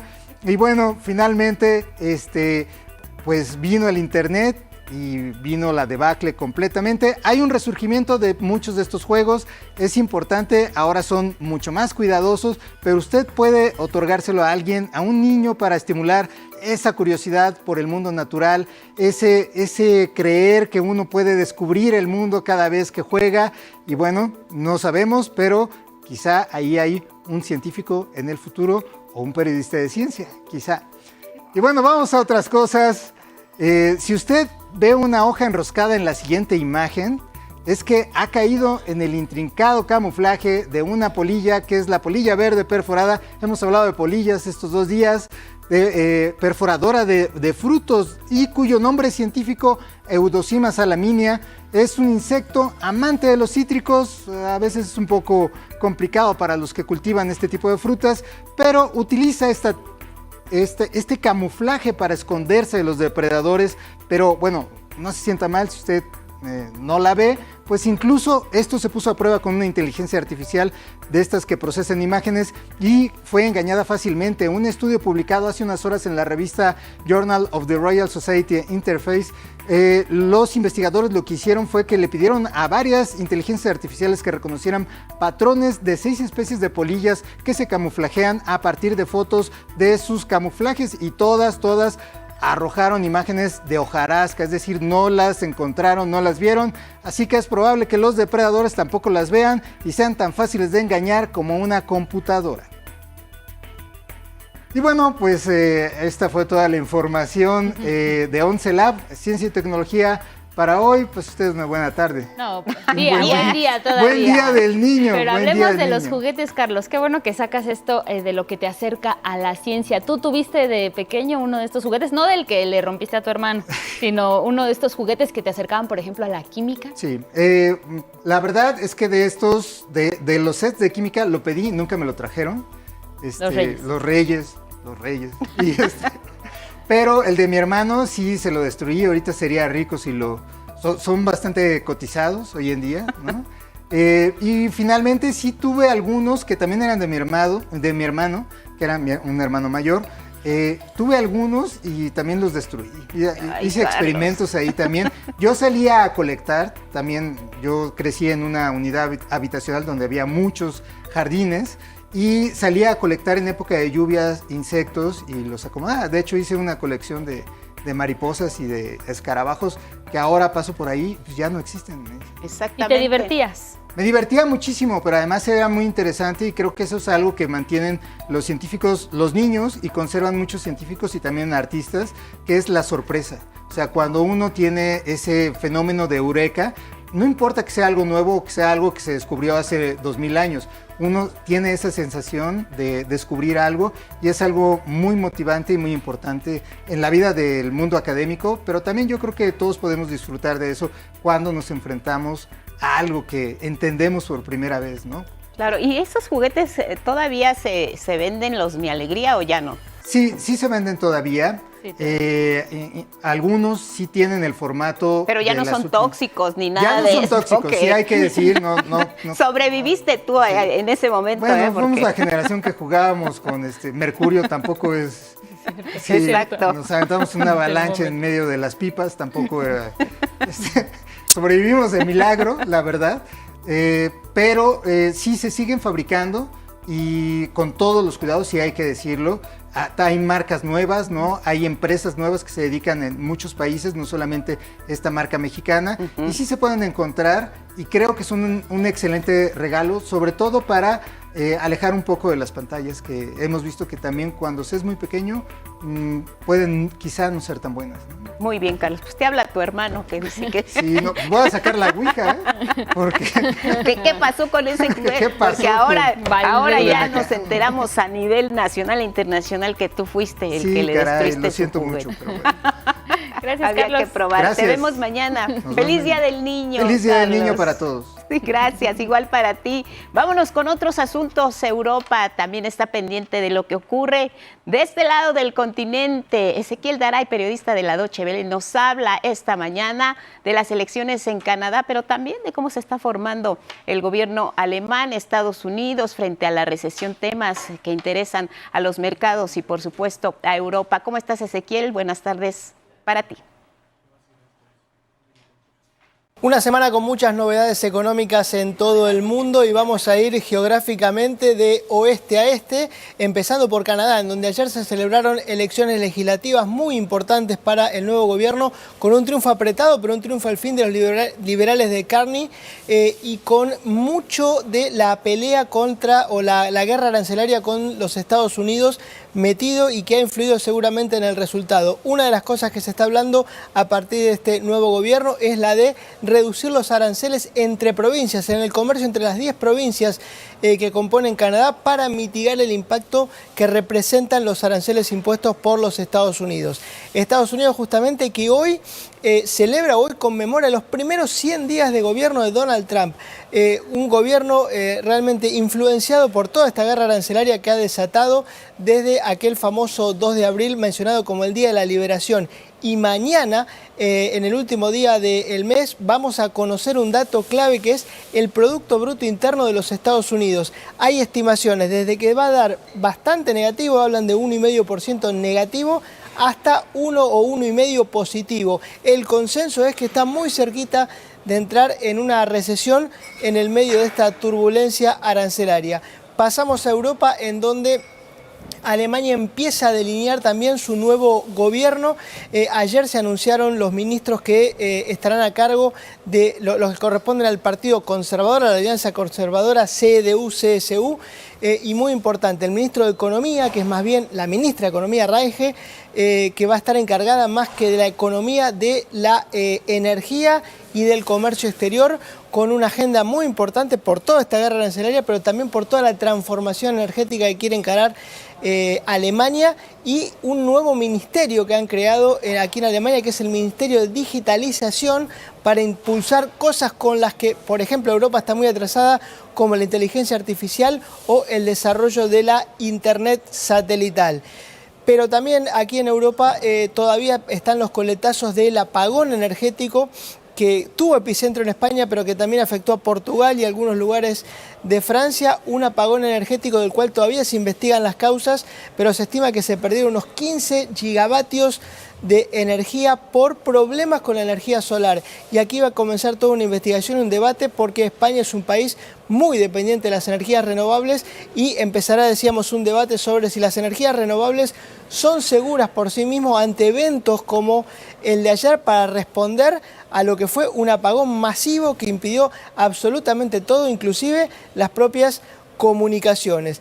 Y nos vamos hasta Asia, en donde el lunes, al comienzo de la semana, el gobierno chino anunciaba que, pese a la guerra arancelaria, ellos aseguran que China crecerá un 5% este año, que van a estimular la economía, que tienen planes de contención para mitigar los efectos de los aranceles. Y hay un dato clave de marzo y de lo que llevamos de abril: ha aumentado muchísimo la demanda de petróleo, las importaciones de petróleo, aun cuando la economía no crece. ¿Por qué? Porque están acopiando un recurso clave que a un precio reducido, porque todavía el precio está bajo, y podría ser clave para también mitigar los efectos de la guerra arancelaria.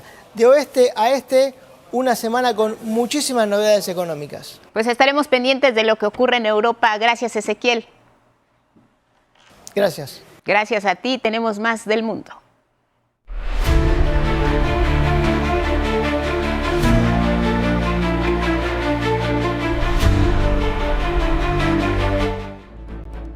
Y es que este martes el presidente de Estados Unidos, Donald Trump, firmó nuevas órdenes ejecutivas para flexibilizar los aranceles del 25% sobre automóviles y autopartes. Ofreció compensar a las empresas nacionales y extranjeras que fabriquen sus vehículos y autopartes allá en Estados Unidos, con un reembolso de 15% este año. Para el segundo año, ese reembolso sería del 10%, dando tiempo a las automotrices para trasladar a Estados Unidos sus plantas de producción. En un mitin allá en Michigan, el estado que ganó en las elecciones y el principal productor de autos, Donald Trump celebró sus 100 días en la Casa Blanca. Di la orden de construir autos en Estados Unidos. Esto va a crear más trabajos en este estado y país, para que las empresas traigan aquí las fábricas lo más pronto posible. Acabo de firmar una orden ejecutiva para dar reembolsos arancelarios parciales a cualquier empresa que ensamble sus autos aquí en Estados Unidos.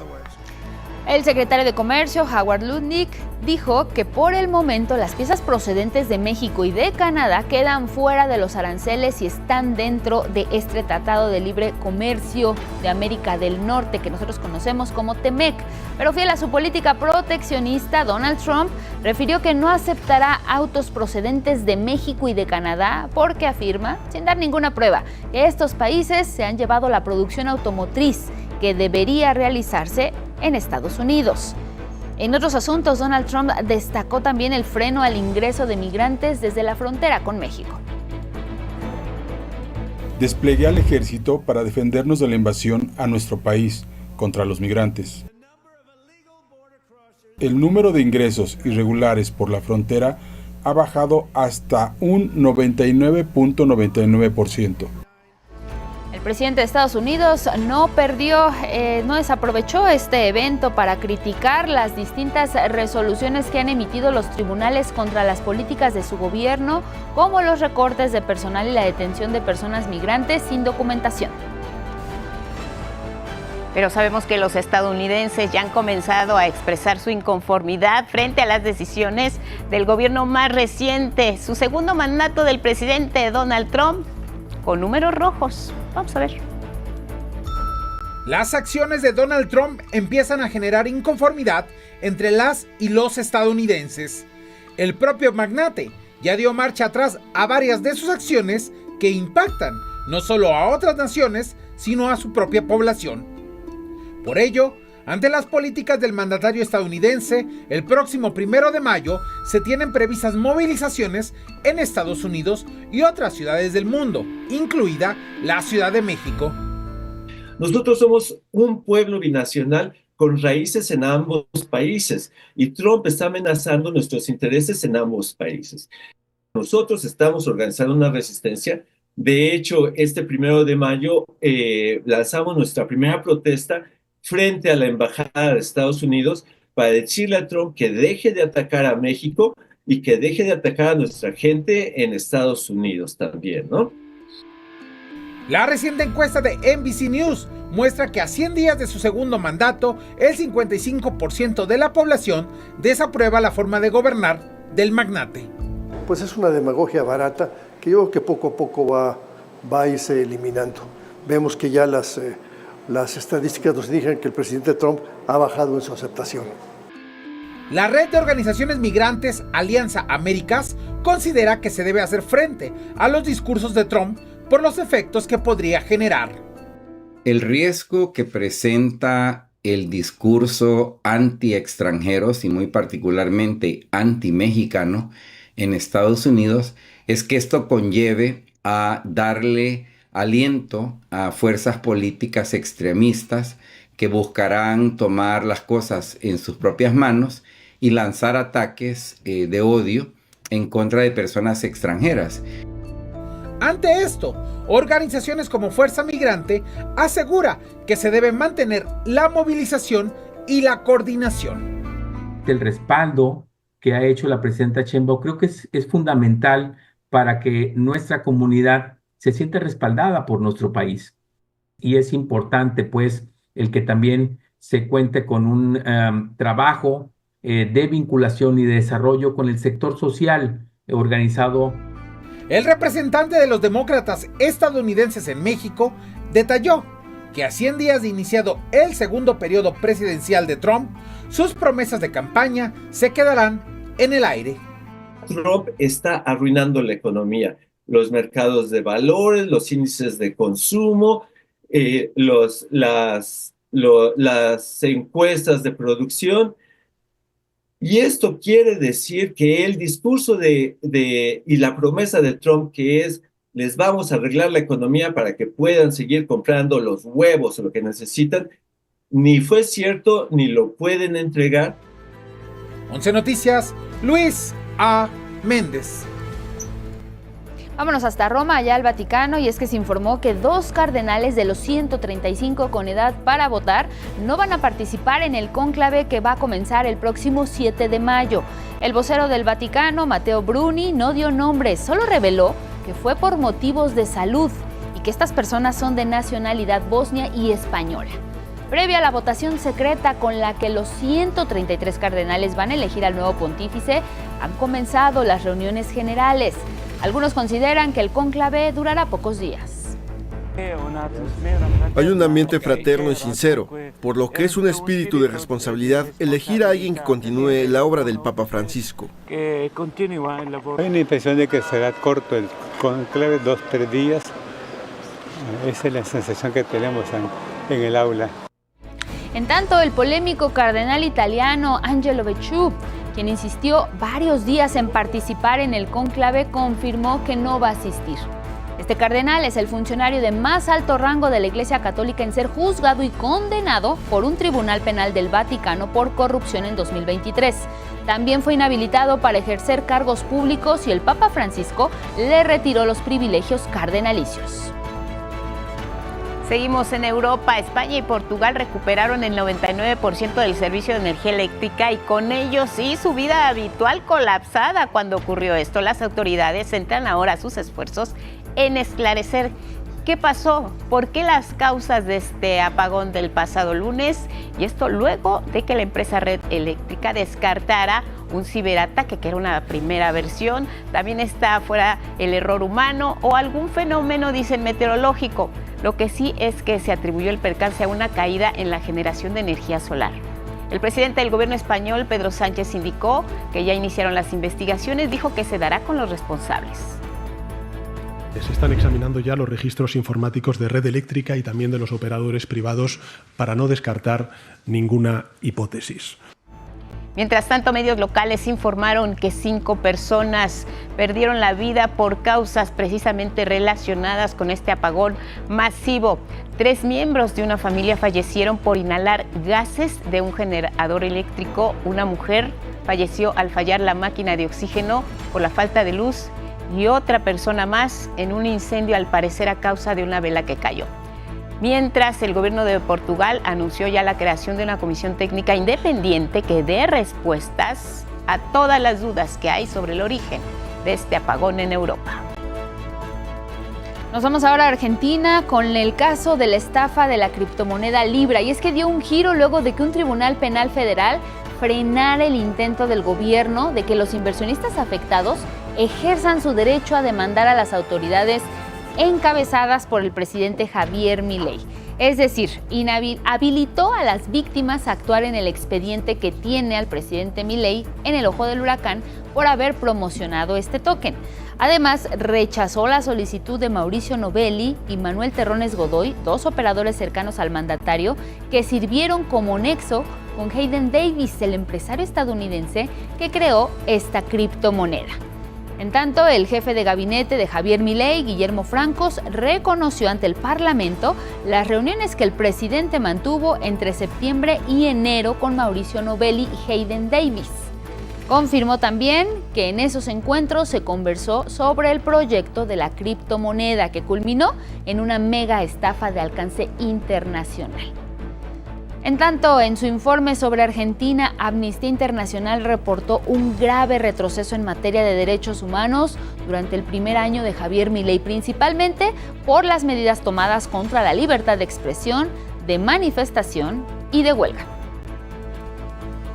En Vietnam, con un amplio desfile militar que incluyó el despliegue de tropas y el vuelo de aviones caza en Ciudad Ho Chi Minh, se conmemoró el 50 aniversario de la derrota de Estados Unidos en ese país asiático.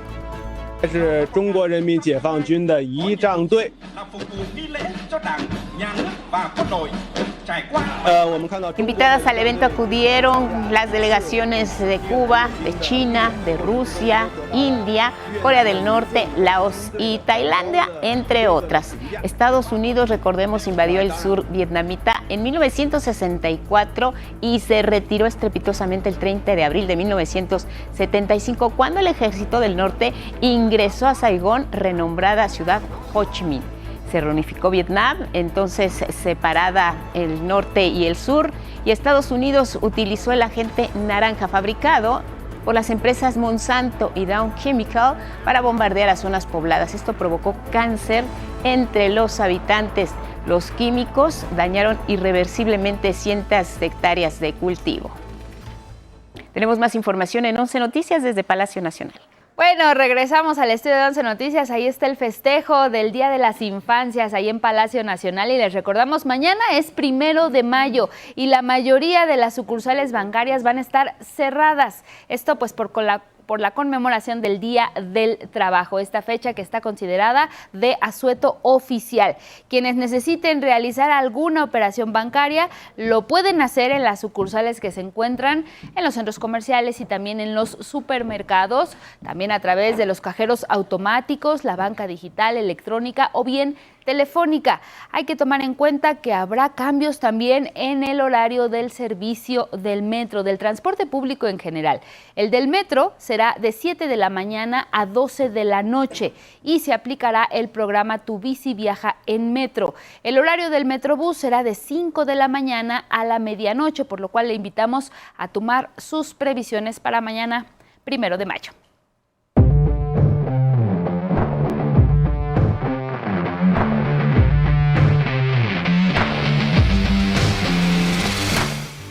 Ya está está con nosotros Gabriel Sainz con la información deportiva. ¿Cómo estás? Buenos días.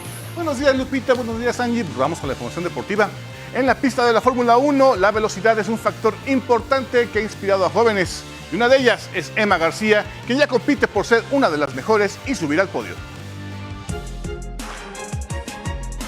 No a Fórmula 1 Academy, sino Fórmula 1 donde está Max Verstappen, Lawson, Leclerc, Sainz. Con tan solo 8 años de edad, Emma García es parte de Go-Kart Manía, quien la tomó cuando tenía 5 años, luego de haber festejado su cumpleaños en los circuitos de karts. Les dije, por favor, es mi cumpleaños, déjenme.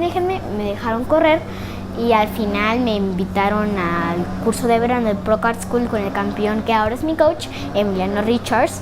Y pues de ahí nunca me quise soltar de este mundo. Gracias a su talento nato, fue invitada a tomar un curso de verano en el que aún, sin saber leer ni escribir, se adaptó a sus compañeros. Nada más, como no sabía ni escribir, ni leer, nada más dibujaba las cosas que yo podía dibujar y le explicaba a mi mamá y a mi papá, mire, esto se llama tal así, eso te llama no sé qué. Para Emma, su mayor inspiración en el automovilismo es el tapatío Sergio Checo Pérez. Desde los 5 años a mí siempre me gustaba mucho la Fórmula 1, pero nunca le entendí el concepto. Y cuando vi a Checo Pérez en el podio, escuché el himno, dije, pues yo quiero estar ahí. Lamentablemente, siendo tan pequeña y además una niña, no siempre ha sido bien recibida por sus compañeros. Pero eso no la desanima y espera que algún día más niñas se unan a los go-karts. Es muy frustrante porque hay veces que los niños los rebasas y se te pegan en la parte de atrás. En esta carrera que tuve, ya voy por la segunda, en la primera, iba rebasando y me pegaban por el bumper de atrás, del enfrente, me penalizaban por nada. Pero sí me gustaría que hubiera como más niñas en el equipo, ¿no? Para que pudieran también las niñas emprender el deporte y no solo quedarse con lo que según ellas pueden hacer. Gracias a su gran talento, Emma ahora es parte del equipo de la escudería Telmex, misma que impulsó la carrera de su ídolo Checo Pérez. Ya estoy en el camino que Checo se fue, ya estoy cerca y pues te emocionas mucho porque dices, estoy en el camino correcto. Con imágenes de Raúl Mejía y José Nava, 11 Noticias, Naomi Rodríguez. Y vámonos a más deportes en la Champions League. Ayer arrancaron las semifinales con la victoria del PSG 1-0 sobre el Arsenal en el juego de ida. El gol fue de Ousmane Dembélé. El juego de vuelta será el miércoles 7 de mayo. Y por lo pronto, hoy será el juego entre el Barcelona y el Inter de Milán a la 1 de la tarde, tiempo del centro de México. El Consejo Mundial de Boxeo presentó el cinturón conmemorativo Guerrero Jicotencatl Tlaxcala 2025. Se entregará el 3 de mayo al ganador entre la pelea del Canelo Álvarez y William Skull, que se llevará a cabo en Arabia Saudita. El fajín está inspirado en el patrimonio cultural de Tlaxcala, honrando el espíritu de un guerrero legendario y las tradiciones artísticas de la región. Hasta aquí la información deportiva. Angie, muy buen día. Muchas gracias, Gabriel, a ti por esta información deportiva. Y bueno, pues ya saben, este es el 30 de abril. Seguimos con los festejos del Día de las Niñas y de los Niños. Y es que hay que recordar el Zócalo de la Ciudad de México. Fue el zocalito de las infancias. Todavía hasta hoy hay varias actividades a través pues, de las cuales los niños pueden divertirse de muchas formas. La jefa de gobierno, Clara Brugada, escuchó las peticiones de niñas y niños que tenían para mejorar su entorno, su comunidad y también sus escuelas. Esto a propósito, pues, del Día de las Infancias. Ahí Clara Brugada se hizo acompañar por miembros de su gabinete y representantes de las diversas secretarías que conforman su administración, a fin de comprometerse con las infancias a dar respuesta a las peticiones que le hicieron. Le pedí una utopía llamada Coyoasauria. Así como también en Iztapalapa hicieron Iztapasauria, me gustaría que hicieran una para los niños de Coyoacán, llamada Coyoasauria. De que haga una utopía, porque de donde vengo no hay nada, o sea, pido que ahí se haga una utopía, clases de fútbol, de natación, de karate, de kickboxing, de box. No sé si conozcan el Gran Canal. Ahí luego hay mucha delincuencia, se drogan, fuman y eso a mí no me gusta. Por eso yo le pedí que hubiera más árboles, que ya no hubiera delincuencia y para que sea una comunidad feliz Y sobre los animales, a mi escuela, a que tenga más servicio de los baños porque están muy sucios, las bancas ya están casi todas rotas, necesitamos muchos servicios en mi escuela. ¿Cómo se llama tu escuela? 121 Yurna. Que si los pueden a los maestros regalar materiales para que los pongan, como para que hagan impresiones, que luego los maestros tienen que poner de su dinero a sacarnos las copias, para sus plumones, para el borrador, y luego ellos ponen las cosas de la limpieza, y no es justo porque es su dinero de ellos. Pues ahí tienen las peticiones de las y los niños, siempre dicen la verdad, hablan de la realidad tal como la ven, las necesidades están ahí, la jefa de gobierno recibió todas estas peticiones, ojalá y pronto les pueda dar una respuesta positiva. También hay derrama económica por esta fecha, por el Día del Niño y de la Niña, se espera que sea superior a 7,000 millones de pesos tan solo aquí en la Ciudad de México, así lo dio a conocer la Secretaría de Economía de esta capital. Y es que miren, las actividades para las y los niños se llevan a cabo desde el pasado 23 de abril hasta el día de hoy, 30 de abril. Y ya lo veíamos, hay actividades para todas las edades, desde los más chiquitos hasta los que ya empiezan a ser casi adolescentes, actividades culturales, deportivas, gastronómicas, de entretenimiento, turísticas, todo tipo de esparcimiento. Es una oportunidad para consentir a las infancias, para recordar lo bello que es ser niño, tener expectativas, tener esperanza, jugar, divertirse.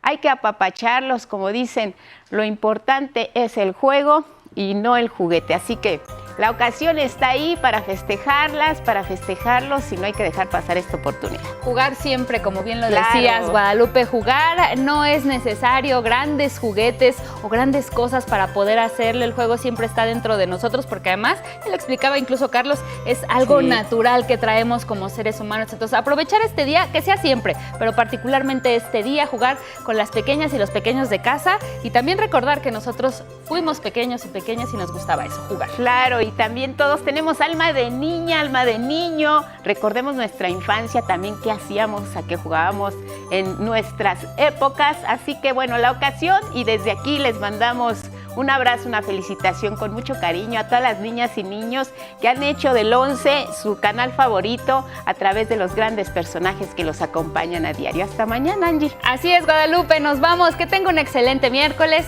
Nos vemos mañana. Buenos días.